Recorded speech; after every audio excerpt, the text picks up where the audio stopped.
twihuse dusome ijambo ry'Imana. Read the word of God. Hallelujah. Amen. Ijambo turi busange mu byahishuriwe Yohana. The word which we are going to find in John, Revelations. Ibice bitatu. Revelations chapter 3. Umurongo wa 21. Verse 21.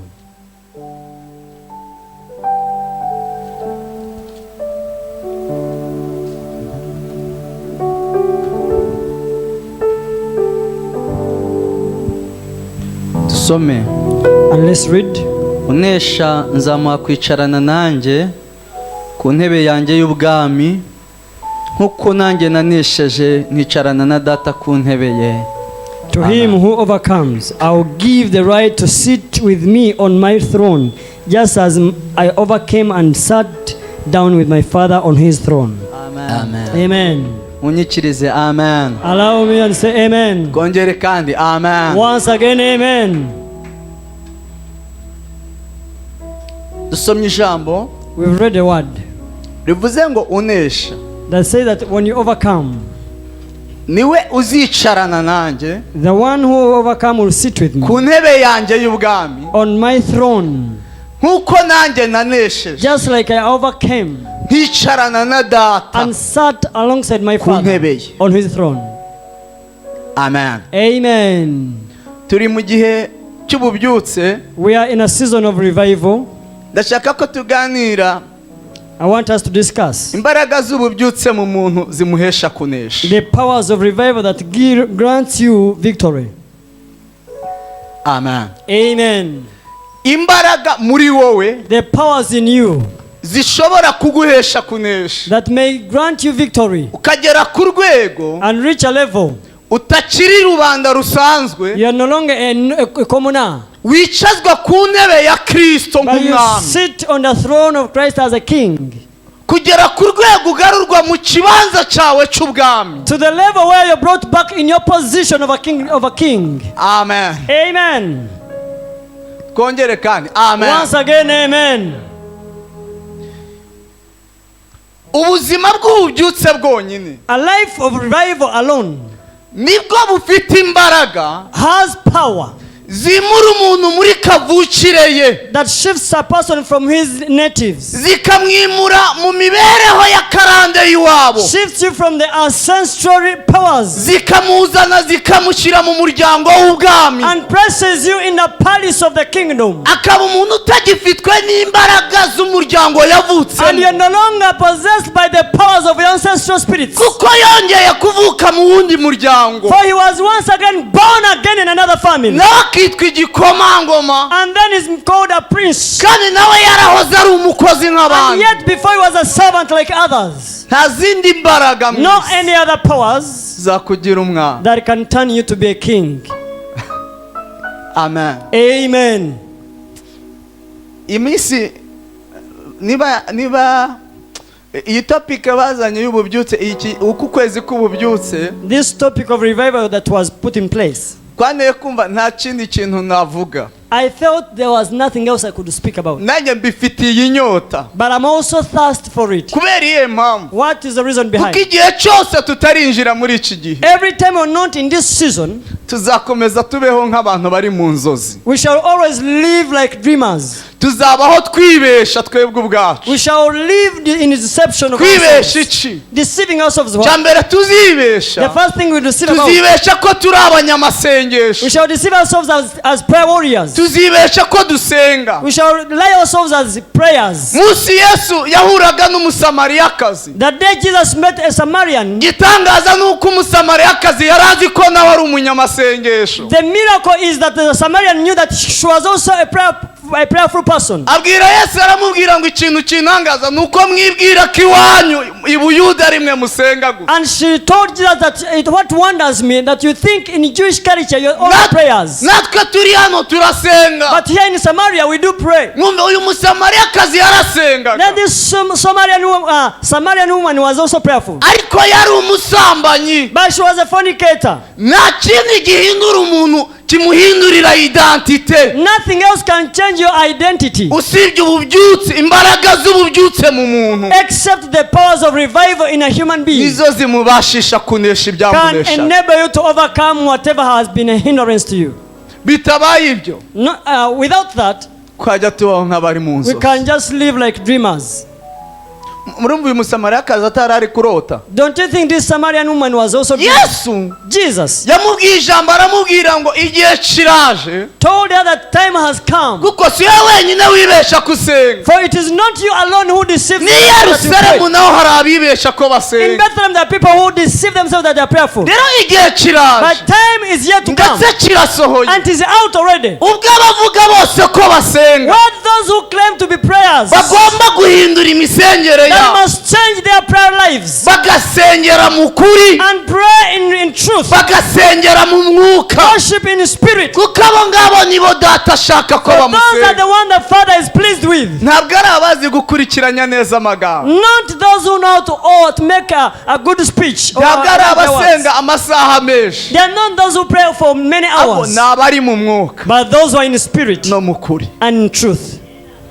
Ububyutse butaraza, Before the revival comes, umuntu ashobora kuba yasenga n'iminsi 21, a person can go even for 21 days of prayers, ariko Imana itaramubona nk'umunyamasenga. and yet God has not recognized that person as a prayer warrior. Kuko izi mbaraga z'ububyutse Because of these powers of revival, nizo zidusunikira mu gusengera mu cyifuzo cy'Imana, pushes us to pray in the will and in the direction of God. nizo zidusunikira gusengera mu bushake bw'Imana. The powers push us to pray in the will of God. Imana iduhana umugisha. May the Lord bless us together. Hallelujah. Hallelujah.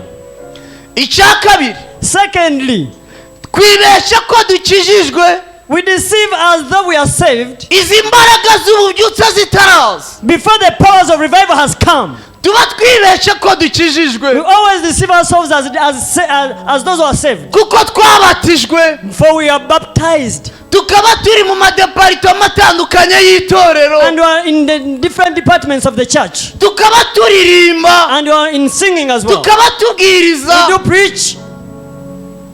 Imbaraga z'ububyutse The powers of revival nizo ziduhumura amaso, opens us our eyes. tukinjira mu gukizwa Then we enter into true kandi salvation tugakizwa. and become saved. Nta zindi mbaraga, No any other power, nta bundi bushake. no any other will. Hari abantu bakora ibyaha bakabikora babyanga, There are those who do things and do it forcefully. They don't in their will kuko bibarusha imbaraga. because they are overpowering them. Ariko izi mbaraga iyo zaje, But once these powers come, bisigara mu mateka y'ahashize. it remains in history.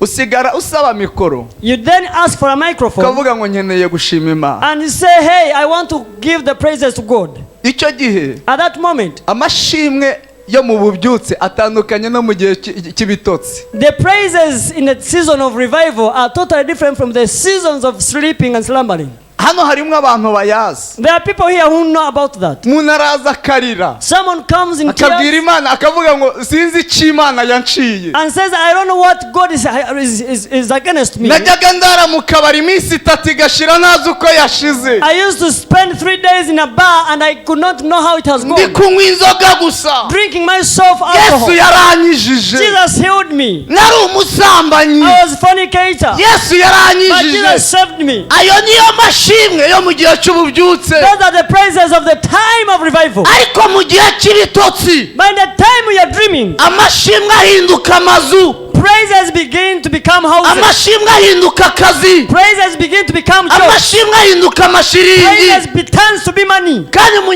munyemerere And mbabwire, allow me to tell you, ibyo ni ibyacu. those belongs to us. Si igitangaza kuba twabibona, It is not a miraculous to kuko have ibyo them. twandikiwe, For that is our personal rights. kuko turi abana For we b'ubwami. are kids of the kingdom. Haleluya. Hallelujah. Yesu yabwiye abigisha, Jesus told the disciples arababwira ngo nimukiganyire and said, worry not, ngo mwibaze ngo tuzarya iki, as you wonder what you're going to feed on. tuzanywa iki, What shall we drink of? tuzambara What iki. shall we put on? Arababwira ngo ahubwo mubanze mushake ubwami, And he says, first seek ye the kingdom of kuko God, byose ni iby'ubwami. for all belongs in the kingdom. Nimubona ubwami muzaba When mwabibonye. you possess the kingdom, then you have the material things with you. Hari abantu dusigaranye ngo tuvuge ngo amen. Am I still having people around to say Mane amen? bahumugisha. God bless you. Icya gatatu, The third point. iyo turi mu gihe cy'ibitotsi, When we are in a season of sleeping ububyutse butari muri twebwe, and the revival is nowhere in us, twibeshya ko dukunda Yesu. we deceive ourselves that we love Jesus. Muri kugendana nanjye? Are you following? Yo twajya duhumiriza, And when we close our turi eyes, kuririmba amarira akaza, as we sing, tears drop. Noneho tukajya twibeshya ngo dukunda And Yesu then we begin cyane, to lie ourselves that we no love mu Jesus. isengesho tukabimubwira, So we tell him through the prayers, tukamubwira ngo turagukunda oh, how we Yesu. love you, Jesus. Igihe rero, Now, the moment nicyo kijya kigaragaza, at the time shows kikakwereka ko wamubeshaga. whether you're deceiving him. Petero Peter, ubwo yumvaga Yesu ari kumubwira ngo ngiye kugenda, when he heard that Jesus was telling him that I'm going, ngiye kugambanirwa, I'm going to be betrayed, barashira mu maboko y'abagome, they will slander me in the hands of the killers. igihe kirageze ngo mbakurwemo. It is high time that I'm get out of you. Petero yitegereje Yesu, So Peter looked at Jesus aramubwira ngo mbwira neza ibintu uri kutubwira and sindi says, kubyumva. please explain to me how and why. Yesu aramubwira ngo abagome bagiye kumfata, Jesus said that those killers are going to have me in their hands. bagiye kunyica. They are going to kill me. Petero aramubwira ngo ntugire ubwoba ndahari. Peter was like, don't fear, for I am allowed to Urukundo protect you. ngukunda ntabwo rwatuma hari ukwica. The love I love you, none can dare touch you. Kandi munyemerere mbabwire icyo kintu. Allow me to tell you this. Petero yari umuhanga ku kintu cyitwa inkota. Peter was so expert on things of a sword.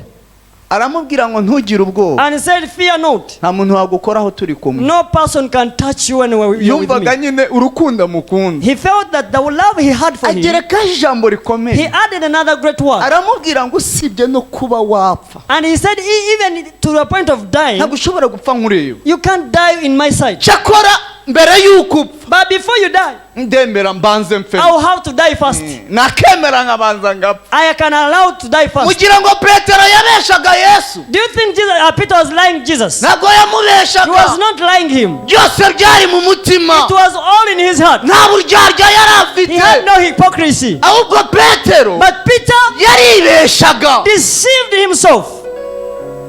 yari azi ko akunda Yesu, He thought he loved Jesus. urukundo rwatuma mwitangira. The love that would lend him to give up for himself. Yesu aramureba And Jesus looked at this fellow aramubwira ati Petero, and said, Peter, ndakubwiza ukuri, I tell you the truth. inkoko itarabika Before the cock croaks, uraba unyihakanye inshuro eshatu. you have denied me 3 times. Petero ati rebera mu Peter bandi, said, look rebera muri around. ba Yakobo, Look around James's. urebere muri ba Matayo, Look through the Matthews. ariko nje But me, Peter, buretse ndaza kukwereka. wait, I will show you. Yumvaga He thought nta kintu na kimwe, nothing at all. nta kintu na kimwe Nothing at all cyatuma mwihakana. that would cause him to deny him. Mwese ko mwasomye, You all read. yaramwihakanye Did ntiyamwihakanye, he deny him or not? ngo amare kumwihakana, After denying him, inkoko imaze kubika, after the cock croaked, ngo arebye ku musaraba, looking on the cross, yahuza amaso na Yesu, he had his sight of ngo Jesus yibuka ukwirarira and kwe, remembered how he bragged. ngararira, Then he ahita cried asohoka mu iteraniro, and went outside of a gathering. ngagenda arira, He went crying, ngababajwe nuko yamwihakanye. hurting because he had denied Jesus. Ugira ngo se niwe? Do you think it was him? We yahoze yibesha ko For him, he thought and he lied afite himself imbaraga zamuhamya, that he had powers to yahoze testify against him. yibesha ko He thought and he had afite imbaraga zamushyigikira, that he had the powers to support him, zajyana nawe no mu rupfu. that would go with him even to the point of Ntabwo death. yari azi ko Little did he know, usibye n'imbere y'abasirikare even before the soldiers, n'imbere y'abaje ari buze kumwihakana, but even before the servant who did denounce him.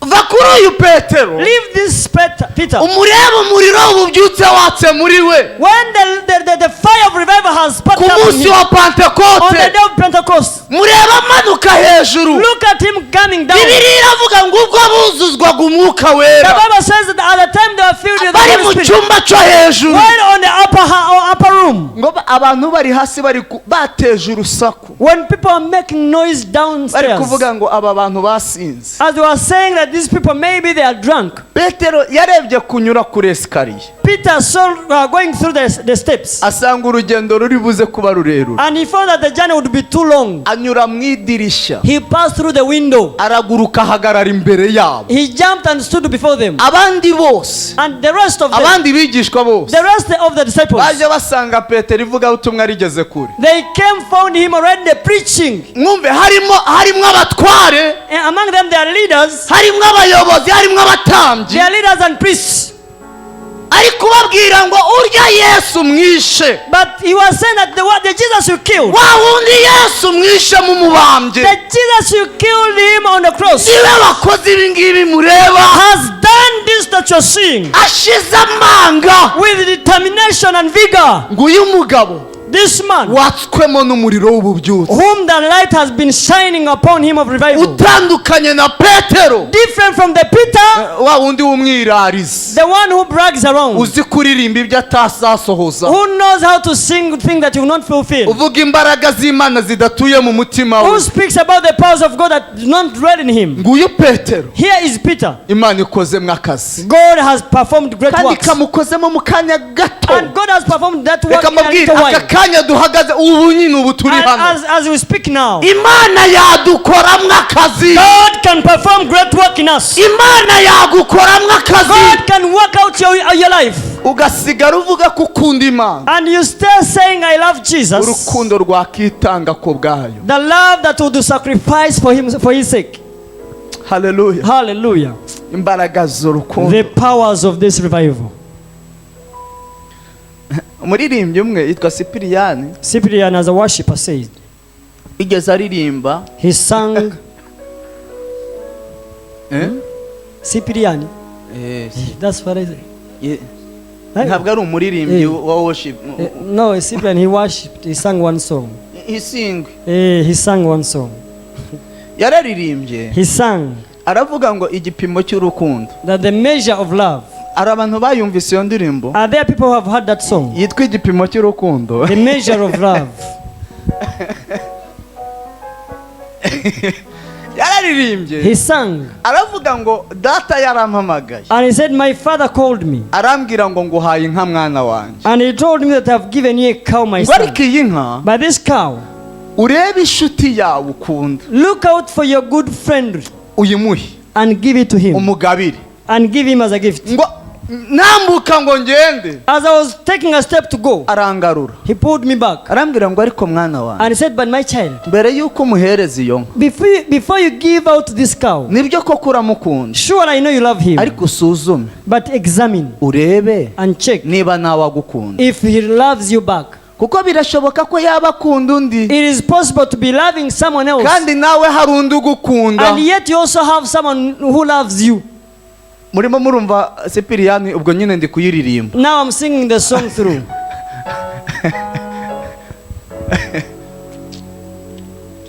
ngo bigeze mu mugoroba wa joro When it came to evening, ise arongera aramuhamagara his father called him once again aramubwira ngo shaka intumbi y'ihene and he said, look for the carcass of a goat uyishyire mu mufuka and put it in a sack. wirukanka ujya kuri ya nshuti yawe magara ukunda Run to that very first friend of yours. mubwire ngo urantabare And he said, please help me. nari nje kuguhungiraho I had come to seek refuge in kuko you nagize ingorane nishe umuntu because I got a problem and I killed someone. rero nk'ubuhungiro Give me a refuge. ndamukubitira ku muryango And he beat him on the door. aramubwira ngo ntihagire n'umuntu umenya ko wageze hano And he said, let no one know that you even stepped here. irukanka Run away. ntihagire umuntu umenya ko twavuganye Let no person know that I spoke ayo to you. maraso sinshaka kuyabaza I don't want to be accountable of that blood. ngo uyu mugabo ari mu nzira agenda While this man was going, ngo yibuka ko hari undi muntu then he remembered that there was someone else umukunda who loved him, ngo ariko atiyitaho but he was never mindful of him.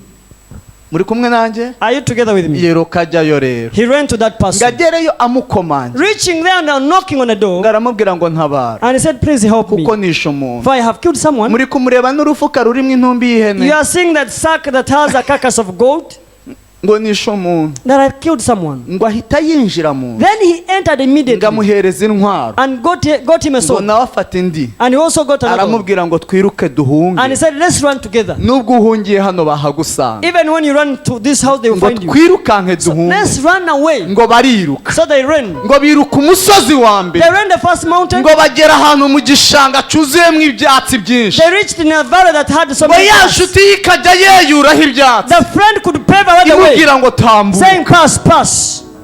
ngo bagere hejuru y'umusozi, Reaching on the top of the mountain, ngo aramubwira ngo hagarara, he said, hey, stop. ngo nagusuzumaga, I was only testing you. ngo nashakaga kumenya I wanted to know ngo niba unkunda. whether you love me. uzi ukuntu yasoje avuga? Do you know how he ended by saying? yavuze ijambo ryiza, He spoke a wonderful word. aravuga ngo urukundo rugororerwa He said that the love that is gifted, ntabwo ari uruhungabana. it is not a shaky one.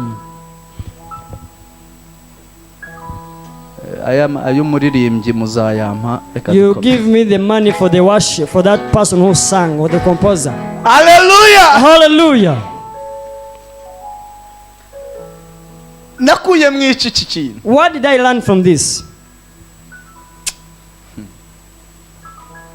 Christ Jesus. munkurikire tugendane. Just follow me and we go together. Christ Jesus niwe cyitegererezo is the role model cy'uwanesheje, for that one who overcame. n'abazanesha bose And those who overcome, Yesu niwe cyitegererezo. Jesus should be a role model. kuza mu isi To come on earth aje kugucungura, just to redeem you. nta kindi kintu cyabimuteye. There was nothing that caused him to come. imbaraga z'urukundo The yagukunze powers of love he had for you rwatumye asuzugura igisuzuguriro cyose yahuye nacyo aje kukureba. caused him to despise every despise he encountered as he came towards you. urukundo rwinshi The yagukunze great love he had for you rwatumye caused him yemera, aravuga ngo naco to accept that nevertheless, nubwo yari akwiye gupfa, even if he deserved to ndemera die, mpfe mu mwanya we, I accept to die in his place, ariko wabeho, but let him live.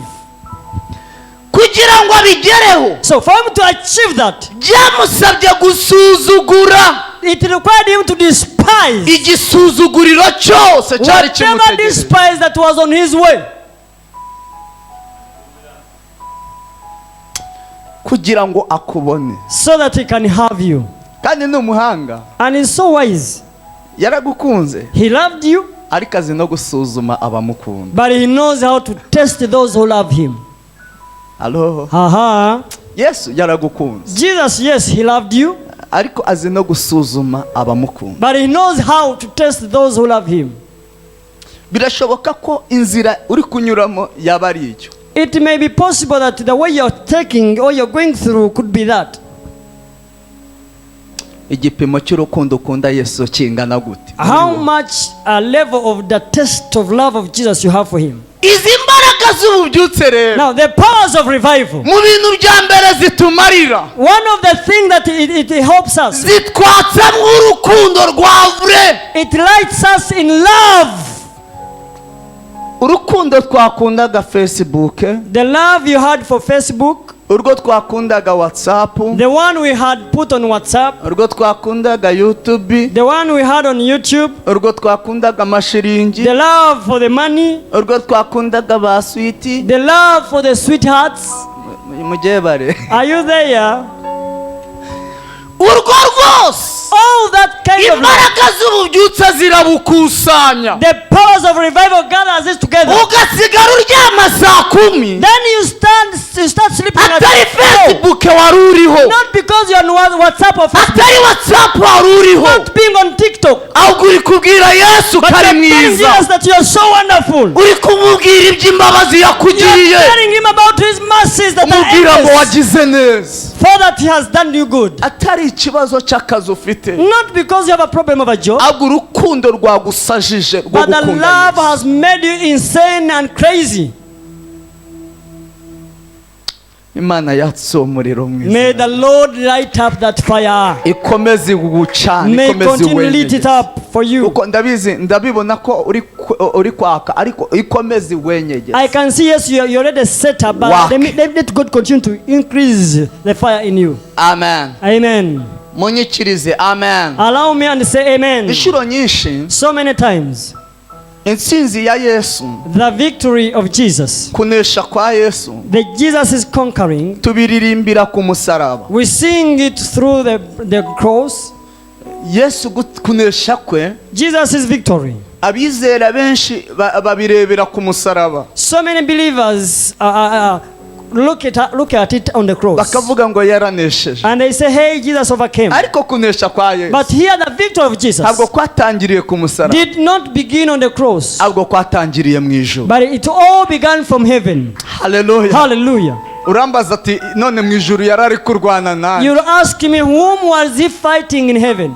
mujya mu nama yabaye In the meeting that was gathered yo gucungura umuntu of redeeming mu mankind, myaka yose 400 in the whole 400 years, hari habuze n'umwe no one was found. habuze n'umwe gute se How did we did not get one? inama itangira As the beginning of the meeting, tangazo umurongo nyamukuru ijambo nyamukuru ryo kwigwaho the main theme for that to be discussed yaravugaga ngo ninde watugendera gucungura was umwana like, who can go for us to redeem mankind? Imana And God in heaven itangira ibabwira amasezerano y'ibintu bazabona uzacungura umwana w'umuntu icyo he azakuramo began by narrating the promises that would be given to the one who will go to redeem mankind.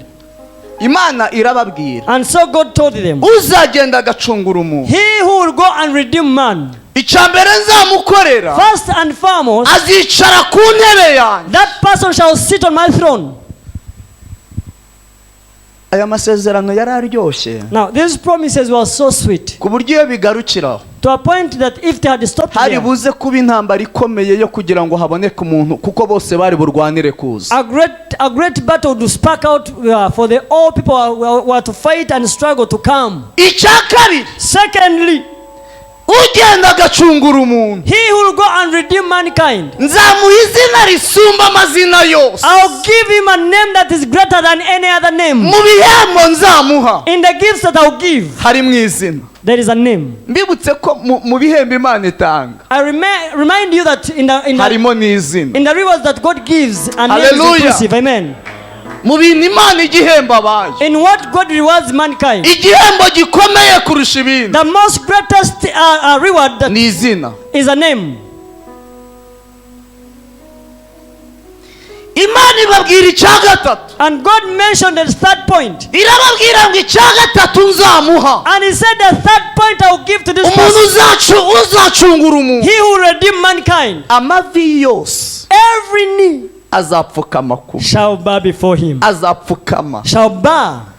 muri aya masezerano In these promises I give, bose barwaniraga kujya kubumbura igitabo all of them are running to open the book. ikabagarura God will bring them kabwira back. ati mwe muretse ndacyavuga Said, hey, wait, I'm still speaking. ndacyababwira Wait, I'm still giving instructions. imare kubabwira amasezerano After narrating all the promises, irababwira ngo icyitonderwa and he said, not this. kugira ngo ujye gucungura umuntu For you to redeem a man, hari ikiguzi bigusaba there is a sacrifice or a ransom you must pay. ikiguzi cya mbere The first ransom, ujya gucungura umuntu he who is going to redeem man arasiga ubwiza bwe n'icyubahiro ciwe byose arabisiga hamwe shall leave his glory and honor in this heaven. Oh. icyo kiguzi ubwacyo Now that ransom itself cyarabakomereye was too hard for them, ku buryo buri wese yahise akuramo kandidatire ye to a point where they withdraw the accelerations. ndagumana icyubahiro And I will say, mfite I will stay with my glory, n'ubwiza with mfite the glory and honor that I have, aho kugira ngo njye muri uwo muru instead of going into this mess. ivuga icya kabiri He mentioned the fourth one. irababwira ngo azavukira ahantu habi He said he will be born in a manger, in a muri poor place, karitsiye ikennye in a poor city, kandi mu muryango ukennye muri iyo and a karitsiye poor tribe. Oh my God. umuntu uje kuvuka nk'umwami n'umucunguzi. He who is going to be born as a king and a redeemer. Bahise bose batera igitabo mu mugongo. They all turned against the book. Aravuga ati noneho And they were like, gupfukamirwa mu byigumanire. to be bowed for, stay with it. Izina mu The name, ryigumanire. please spare it from me. Buri kimwe cyose mudusezeranye mu And all cyigumanire. your promises, please leave it Tuzaguma alone. hamwe. We shall stay here. Umurimo dufite urahagije. We have a lot of work to attend anyway. Yesaya Isaiah, mu bice 53 in chapter 53, yavuze uburyo we Yesu yaje. he spoke how Jesus came. Aravuga ngo ubwo yazaga And he said that time he was ntabwo coming, yari afite ishusho nziza, he did not have a great form. nta n'igikundiro yari afite, Neither did he have any goodness about him. nta n'ubwiza ngo yari afite Neither did he have any beauty ngo bwatuma tumwifuza. that would cause us to desire him. Avuga ibintu byari bimugeze. He spoke all his characteristics. Aravuga ngo icambere And he said, first and foremost, yari umunyamibabaro he was a soulful person wamenyereye intimba. who is always groaning. Aravuga ngo icya kabiri And he said the second point, yasuzugurwaga n'abantu he was so much despised by man, ndetse bakamwanga. and they hated him more. Ndi kumwe nande? Am I with anyone here? Yasuzugurwaga n'abantu He was so despised by man, ndetse bakamwanga. and they hated him more. Aravuga ngo icya gatatu And he said the third point, yari asuzuguritse himself was a despise, nk'umuntu bataye abandi bimye amaso. like one who has been forsaken by every person. Ageze mu murongo wa 4 Reaching on verse 4, aravuga ngo nubwo byari bimeze gutyo, and he said, even when it was though, nubwo yari asuzuguritse, even though he was so despised, nubwo nta shusho nziza yari afite, even when he had no good form, nubwo nta bwiza yari afite bwatuma tumwifuza, even when he had no glory that would cause us to desire him, ariko intimba zacu, but our groanings, haleluya, our grievances, intimba zacu our grievances, nizo yishizeho, he carried upon, imibabaro ya our sorrows, niyo yikoreye, carried. ngo yashenjaguriwe gukiranirwa He was kwacu. crushed because of our righteousness. Ariko twebweho But as for ngo us, twajyaga dutekereza yuko we always thought yakubiswe n'Imana that he was beaten by God agacumitwa nayo. and he was speared with him. Haravuga ngo By ariko him. But then, ntabwo ari uko byari bimeze. that was not the case. Intimba zacu, Our grievances, intimba zacu our grievances, niwe wazishizeho, he carried them. niwe wazishizeho, He carried them.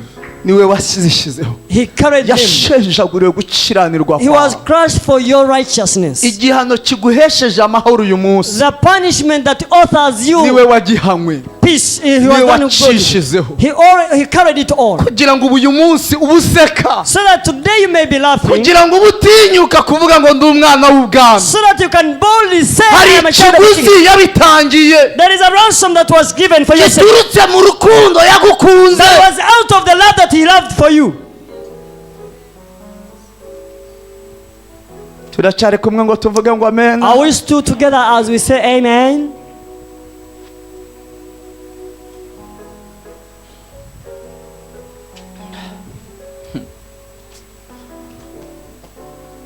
Thank you, Jesus. Uririmbye yararirimbye aravuga ngo A worshiper sang and said, abo yaje gukiza ntabwo bamwemeye, abo yaje gutabara ntabwo bamwemeye.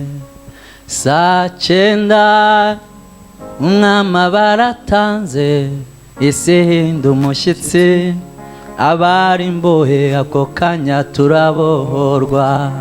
Baratangara bati uriya tubambye si umuntu nk'abandi, uriya tubambye ni umwami w'isi n'ijuru, uriya tubambye si umuntu nk'abandi, uriya tubambye ni umwami w'isi n'ijuru. Yesu mureba hagati y'ibisambo, Yesu mureba wateshejwe agaciro, Yesu mureba wambitswe urubindo, nta cyaha afite na kimwe kimuhama, nuko yiyemeje kuza gucungura umuntu. Byose all of it, imbaraga z'urukundo the powers of love kuri wowe. in you. mbabarira ubwira umuntu mwegeranye ngo ni Yesu kubwawe. Allow me and tell the neighbor that was Ni Yesu. that was Jesus for your sake. Kugira ngo witegembye, So that you can move freely. kugira ngo useke. So that you can have laughter. Ndabizi neza si ibyo mbaza. I am so sure and I'm not Muri asking. iri teraniro harimo abantu bari abarakare. In this church, in this gathering, there are people who are so gloomy, Alo. so annoyed. Abo yakozemo akazi, He haleluya. worked out a work through you. Hallelujah. None musigaye museka. Nowadays you laugh. Hey. Oh God. Abo yaje gukiza. Those he came to save. Abo ngabo yaje gutabara. Those he came to help. Bikintu gisekeje. Listen what is Ariko yari amazing. yarabibwiwe. He was already told. Yari yarabwiwe ko abagiye gucungura. He was Abo told that bazamukubita. Those whom he has gone to redeem shall beat him. Igisuzuguriro cyose aragisuzugura. He was despising all the Arabyemera, aravuga ngo nsuzuguye buri kintu cyose nzahura naco. He accepted and said, Ariko nzaza muzanye. but I will come with my people. Yabakirizaga abana. He healed the children. Yabakirizaga abarwayi. He healed their sick. Bakamutera amabuye. But they would stone him. Bugaca kongera. And the following day he could continue. Icyo kintu muracyumva? Do you hear and try to grasp this? Yabazuriraga abapfuye. He would resurrect the dead for them. Bakamutera amabuye. But they would instead stone Kandi him. akiruka. Then he would run away and escape. Akabacika. And he would escape. Bugaca. In the following day, akagaruka muri he bo. would come back among us. N'ubundi afite gahunda Because he, as a person is with a yo program kubagirira neza. of doing them good.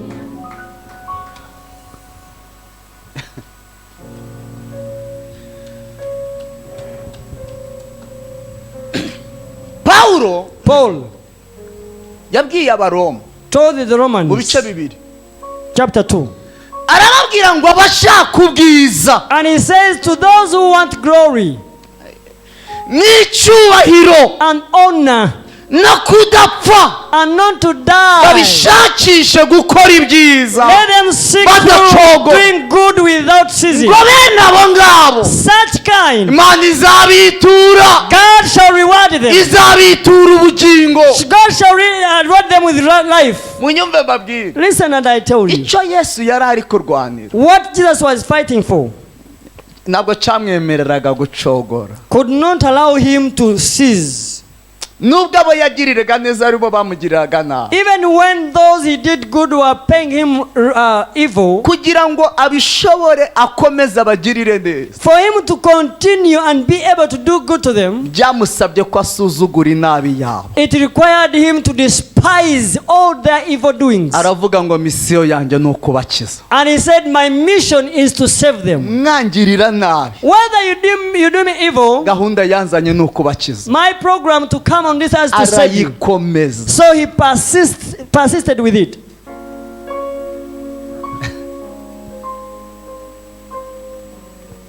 Ntararengaho, Before I go ahead, mbabarira undebere mu maso umuntu mwicaranye, allow me and look at your neighbor's face. umubaze ngo kugirira neza abantu umaze kubyiyaka inshuro zingana gute? And say how, and ask that person, how many times have you quitted from doing good to other people?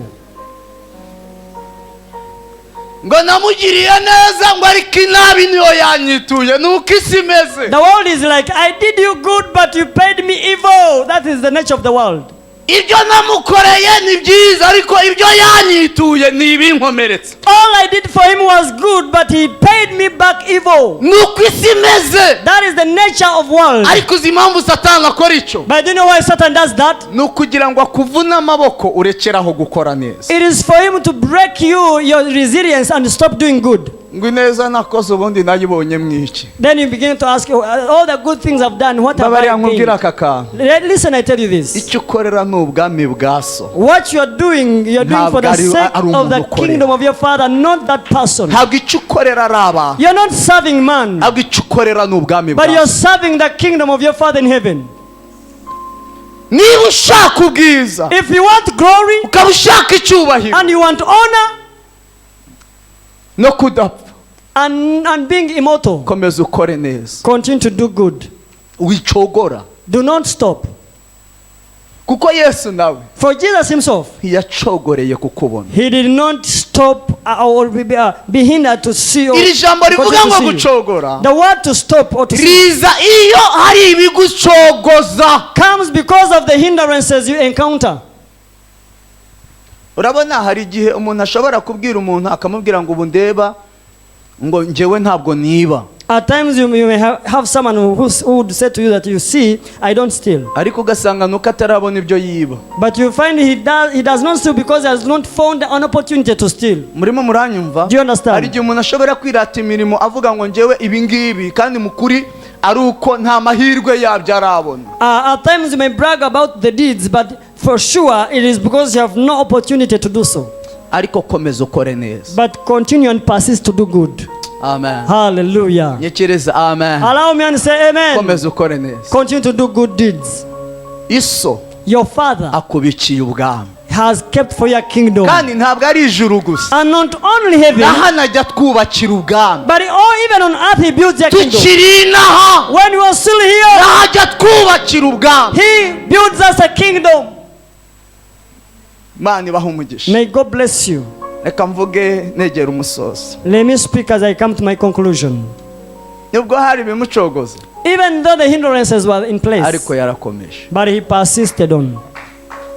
Oh, hallelujah, Jesus. nubwo hari ibyo yarakwiye gushingiraho. Though he had all the reasons to stand and stop, akabaza ngo ko ntacyo mbakeneyeho ni iki gituma bangirira nabi. as he could ask that there's nothing I need from them, then why are they doing me evil? yatubonye nk'ab'igiciro gikomeye. But he saw us as great value and precious men. aravuga ngo icyo bizansaba cyose And he said, what to take me, nzagitanga ku bwabo. whatever it will require me, I will offer it for their sake. munkurikire rero. Just follow me now. Yesu arakomeza. Jesus continued urugendo rwe. continued his journey, akomeza umurimo we. continued his work. umunsi umwe One day, barimo barasoza. as they were winding up, bari gusoza igihe kiwe kiri gusoza ngo asubire mu ijuru. as his time was getting finished to go back to heaven, abwira abigishwa he told the disciples, uko ababwira ngo ngiye kugenda. as he was telling them that I'm about to go, yohana na yakobo barataha bajya kubiganiraho mu rugo. John and James went at home and started discussing about it. ngo babiganireho. As they were speaking about it, mama wabo aba yabyumvise. their mother heard of them. ndabyumve mu gitondo kare. Hearing it in the morning, afata yakobo na yohana. he got James and John, abafata amaboko. got them by hands, araza n'imbere ya Yesu. brought before Jesus. ngo arapfukama. She knelt down. aramubwira ngo hari icyo nari nje kugusaba. And he said, there's one thing I would like to request Yesu from you. aramubwira ngo nteze amatwi. Jesus was like, I'm hearing you. aramubwira ngo urabona uyu yohana. And he said, do you see this John? urabona n'uyu yakobo. Do you see this James? ndashaka ko umwe muri bo azicara iburyo bwawe mu bwami I bwawe. want one of them to sit on your right hand undi in nawe your kingdom, akicara ibumoso bwawe. and another one on your left hand in your kingdom. Yesu And now Jesus, ngo arababwira ngo ibyo musaba ntabwo mubizi. Jesus replied and said, what you're asking, woman, you don't know. ahindukirira ba bahungu. Then he turned to these boys arababaza ngo harya and he said, you, ibintu mama wanyu avuze did murabyumvise. you hear what your mother just said? ati nabyumvise. And they were like, yes, we have none heard. se murabyumva mute? Then what is your take on this? natwe twumvaga twabigusaba. They were like, we wanted to ask you also. kame murabizi ko turi abo muri famiye. And surely you know that you are part of the none family. numvaga nabigusaba. I thought to ask of you, ariko twagutinyaga. but we are fearing you kind of. Yesu arababaza. Jesus asked them, none se then igikombe nzanyweraho the cup that I will drink of, namwe muzakinyweraho? will you be able to drink of it? aramubwira ati igikombe. I said, only a cup? igikombe Or a cup, a mere cup?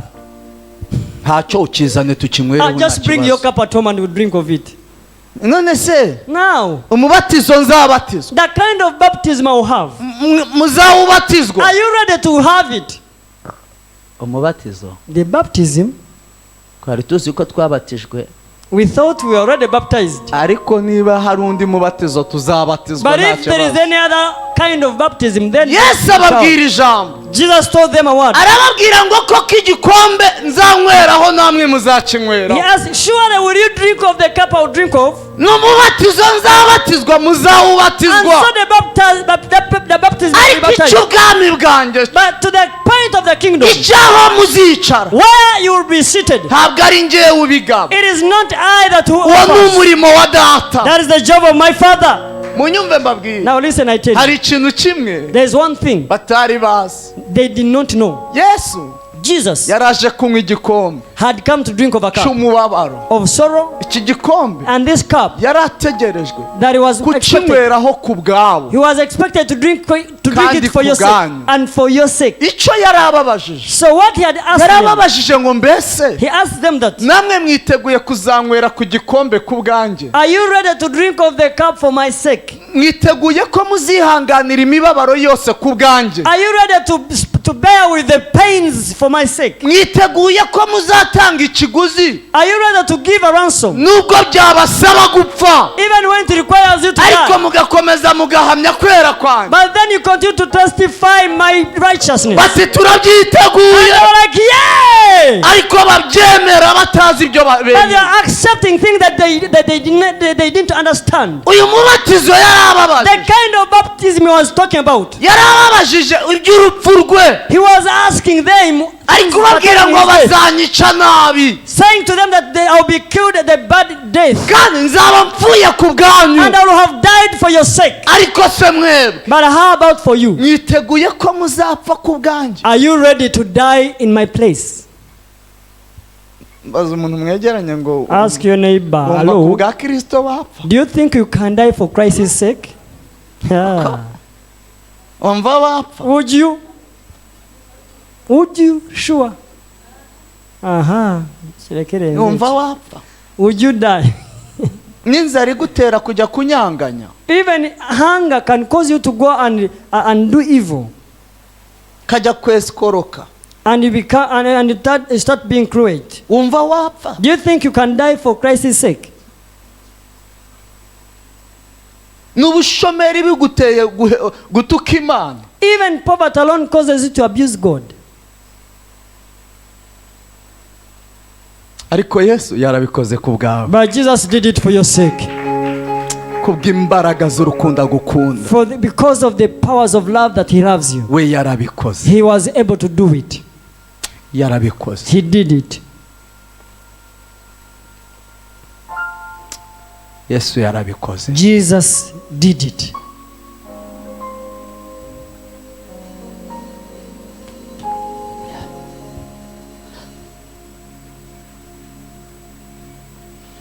Kadegera umusozo soze. Let me get to the ending point or remarks. Pawulo ari kubwira itorero ry'Abaroma, As Paul was telling the church of Romans, yababwiye amagambo akomeye mu bice 8 he told them great words in chapter 8 umurongo wa 17. and verse 17. Yarababwiye ngo ubwo turi abana bayo, He said that then that we are his children, ubwo turi abana b'Imana, now that we are God's children, turabaragwa we are co-heirs. kandi turabaraganwa na Kristo. Co-heirs with Christ Jesus. Ariko gute? But how? Niba twemera kubabarana nawe, If we accept you to go in sorrow and kugira pain ngo with him, tuzahanwe ubwiza nawe, so that you can have the glory together with him, turabaragwa. then we are co-heirs.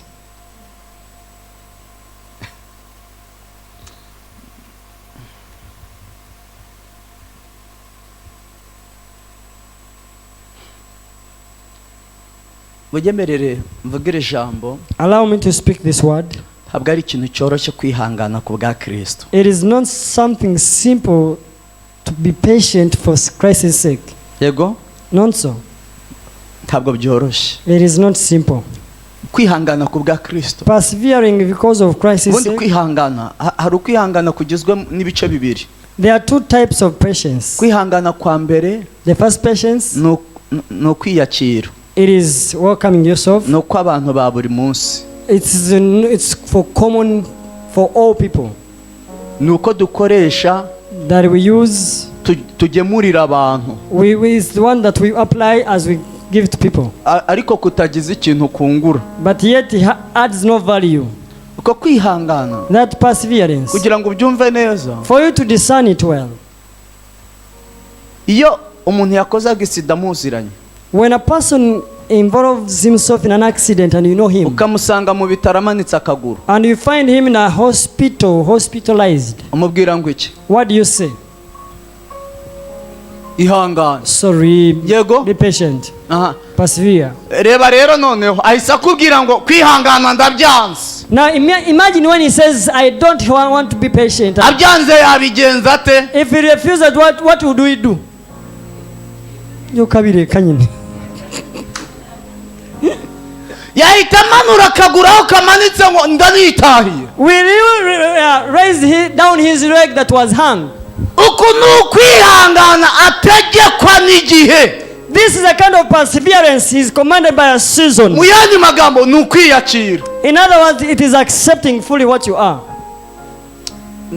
sinkubujije kuzamubwira kwihangana. I don't deny you to go to tell sorry people. iyo usanze yapfushije umubwira ngo iki? When he has lost someone, what do you say? none harabyanze kwihangana. Now if he decides to refuse, ari bubikore gute kundi how else shall he do it if he doesn't persevere? Nevertheless, nibyo ategekwa n'igihe ahagaze. he is commanded by that because of the season or time. rero hari ukwihangana kundi. There is another perseverance. abantu bihanganishwa People are comforted with that nuko bizera Kristo because they trust Christ Jesus. bakavuga ngo uko byagenda kose And they say, as long as whatever case may be, turemera dupfe, we shall accept to die, ariko ntabwo turi buze guhemukira Yesu wawe. but we shall not disappoint our Jesus, kugera ku munota wa nyuma. even to the last minute.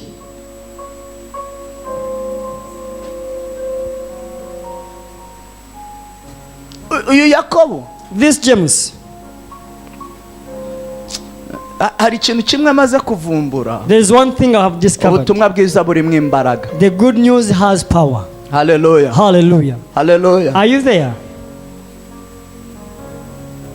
Yakobo yandikira abantu batatanye bakuye mu mazu yabo biyubakiye. As Jacob was gathering people who are scattered from their houses which they built, mwumve abantu bamenye Yesu people who knew Jesus, ni abenegihugu, they are people from the native country. bafite amazu yabo, They have their houses. barubatse nta kibazo, They built their houses. They have no barya problem. ibyo bihahiye ntawe basaba. And they eat according to their shoppings ariko and without kuko begging. bizeye Yesu But because they have trusted Jesus, babasohora mu mazu yabo, they were gotten outside their houses. barababwira ngo hano nta mugabane mukihafite. And they were told, you have no portion in this land. ndebera umugabo n'umugore n'abana Imagine a man and a woman and bari their children, kuzamuka bajya kuba ku musozi. as they are going to the top of the mountain to dwell abantu there. bashize ingufuri ku nzu yabo ngo ntibazongera kuyikandagiramo, As people put padlocks on their houses that they will never step in. bari kuzira Yesu Kristo, And they are dying for the sake of Christ. kandi bafite uburyo bamwihakana And yet bagakomeza they ubuzima. have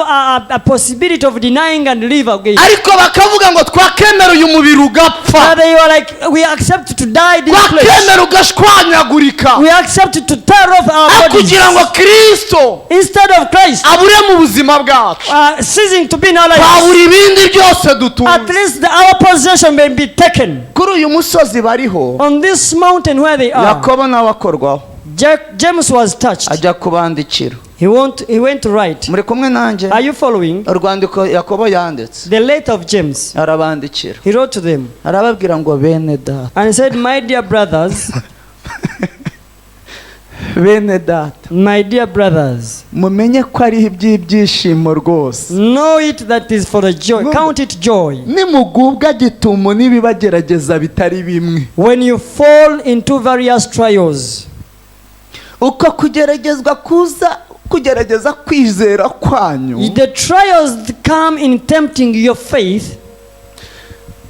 kuzabazanira kwihangana. It will cause you perseverance or patience. ibyo bigerageza nta kindi bizanwa nabyo, Now the trials do not come with ni any other ukugira ngo purpose, bigerageze, but it's for them to test bigaragaza uburyo mwizera, and show forth the kind of faith you have.